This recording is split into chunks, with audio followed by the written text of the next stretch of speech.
So all those explanations which were aided by mythologies, cosmogonies, and theologies of poets were not sufficient to explain the world on naturalistic and philosophical account. So it was Thales who, for the first time, formally uh, set the problem of explaining world. He set the problem that what do we mean by explaining world. Secondly, he propounded the question. He, for the first time, propounded the question that what are all things. No one before him saw the things this way, or saw the universe, or saw the world this way. He actually saw the universe as a whole, and he notified that this universe or this world is a rigorous whole, and that there must be one principle that is ruling all this universe and world. So he, for the first time, propounded the question that what are all things. Thirdly, he attempted for the first time, obviously, the naturalistic, philosophical, and scientific explanation of world. We already have talked about this point, that all the explanations of world before Thales were not formal, those were informal, and those were mythologies, cosmogonies, and theologies of poets. So he was the first person, he was the first man on the earth who tried to explain, who tried to give a view of world on naturalistic, philosophical, and scientific account. Fourthly,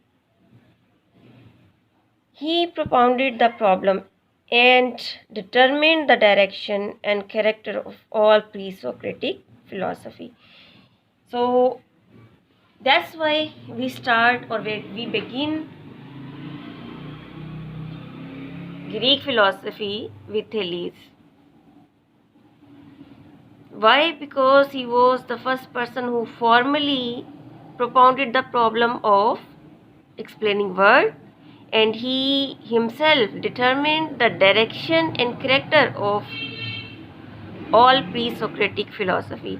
That means all his successors will follow the direction and character of philosophy determined by Thales. We'll see in next lectures that how did Anaximander and Anaximenes and all the philosophers from pre-Socratic thought would follow the same direction and explain the same character of uh, philosophy to explain the world. So that's why we call the Thales as a father and the founder of philosophy, Greek philosophy. Because he set the problem of explaining world, he pondered the question for the first time that what are all things, and he presented a scientific philosophical reply to this question, and he also propounded the problem and determined the direction to find out that problem of explaining world, and he actually set a character of all pre-Socratic philosophy in form of cosmology. That means all the pre-Socratic philosophy is cosmology.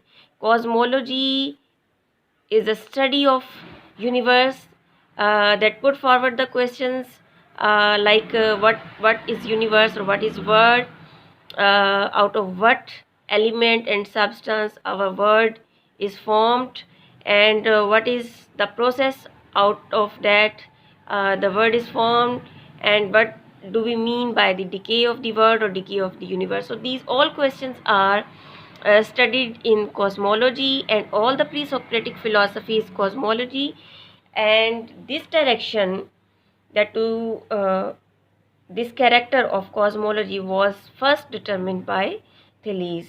That's why Thales is the father of all philosophy.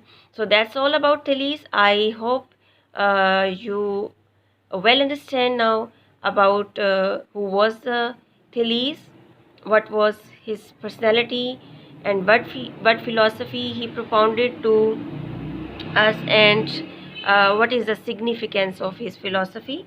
Now I would recommend you to read the text very carefully and don't miss a single line from page 20 to 24. You must read all these lines by W.T. Stace about Thales and prepare your question. And if you find any difficulty, you can get me back. Obviously, I will be available for you. Thank you so much.